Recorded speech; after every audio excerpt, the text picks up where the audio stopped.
we tried a case together while he was learning. And he already was way ahead of his time, but already, and how long has it been? How long have you been here? The first one we tried was like 4 years ago, 5 years ago. So in 5 years, which may sound like a long time, but it's not. There are a lot of lawyers in 5 years have tried 1 or 2 cases and haven't advanced 1 iota. He's now at a stage where he's gotten so good at it, he's one of the best in the firm, and I honestly would have him represent my family and be at peace and be able to sit back and know it was being done like very few people can do it. He's a genius, and I don't use that term lightly, but in the way that he's able to phrase really complex issues to make it so a jury can understand it in an instant is nothing short of genius. He is driven by the concept of justice, and not many lawyers are. Many lawyers are driven by their position. They want to be right, period. The thing that makes Keith Mitnik different is he's not interested whether he's right or wrong. What he's interested in is if justice is served. And when he prays before juries come back with verdicts, he says a prayer to Lady Justice, and he says, just bring back a fair and just result. Not don't let me win, but if we're right, let me win. If we're wrong, let us lose. Let's have justice be done.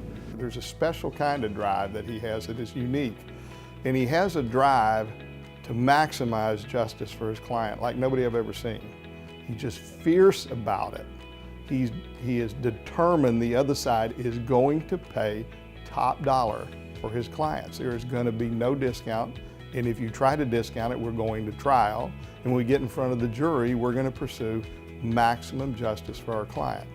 And he's just eaten up with that. And it has actually rubbed off on me some. He does it for the right reasons, and he has a burning desire to make it right and stop the wrong. And I respect that highly. It's something that's near and dear to my heart, and I have very few people to truly share that with, and I think we do share that. He is a righteous lawyer.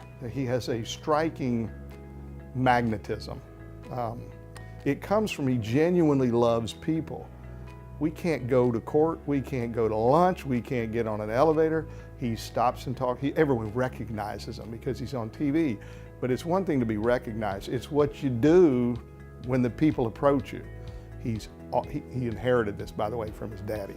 His dad's the same way. You can't go to lunch, it takes 45 minutes. Not because, hey, I love the attention. It's something far purer than that. He loves people.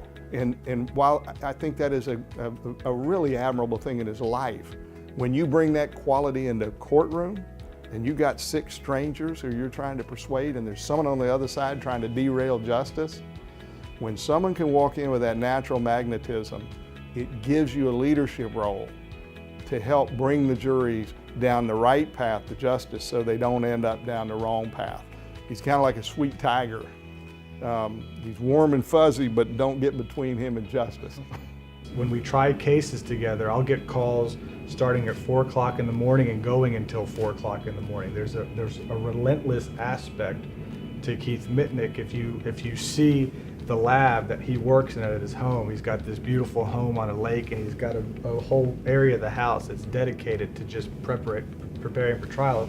And if you see this lab in full swing, it looks like there's a scientist at work. There's whiteboards all over the place, and his mind is working at such a high pace and high level that he just spits it out all over the boards. And then it comes together succinctly in the courtroom, and you'd have no idea that there were so many thoughts that were flowing. It just seems like it's all a natural progression that just kind of came to be. We have meetings here where he comes in and he mentors all of the young attorneys, and he gives us his thoughts on trials, and he gives us his new strategies that he's using, and then everybody can implement those in their own trials. So that's the wild thing, is really every single trial technique that I have is Keith's. So much so that I've now forgotten from time to time that they are Keith's, and I've presented them as my own. And he says, wait, that's chapter, that's chapter 3, paragraph 17 of my book. That He's telling me, hey, I don't mean that, He's calling me, you got to do this. I said, I got it. Yeah. He said, no, really, you got to do this. I said, I got it. I wrote it down. I'm going to do it. I like it. He goes, like 5 minutes later, he calls and tells me something. He said, don't forget, Matt, I came up with that. That's in my book. And he started laughing because I forgot. So it's like, and it's the ultimate compliment because it's become My stuff is no longer my stuff, it's become his, and he's put his own personality into it. So that's the unique thing is from beginning to end. Every time I do anything in a case, it's a direct mirror and reflection of something that he's taught me. I'm an old dog and I don't learn a lot of new tricks from young lawyers, and I've learned some from him. Where I would say that's maximum recovery and really believe it, Matt would say, I think the maximum justice for our client is this, and it'd be more. And I'd resist some, thinking I know better, and we don't want to go beyond where we take a jury to a place where they're uncomfortable. Matt's relentlessness with that, I said, all right, let's go. And he's actually, I have pushed my own self up some because of what I first thought was youth and lack of experience, and hard lessons are going to come, and I realized the old man learned some lessons. So his passion for that is rubbed off on me some.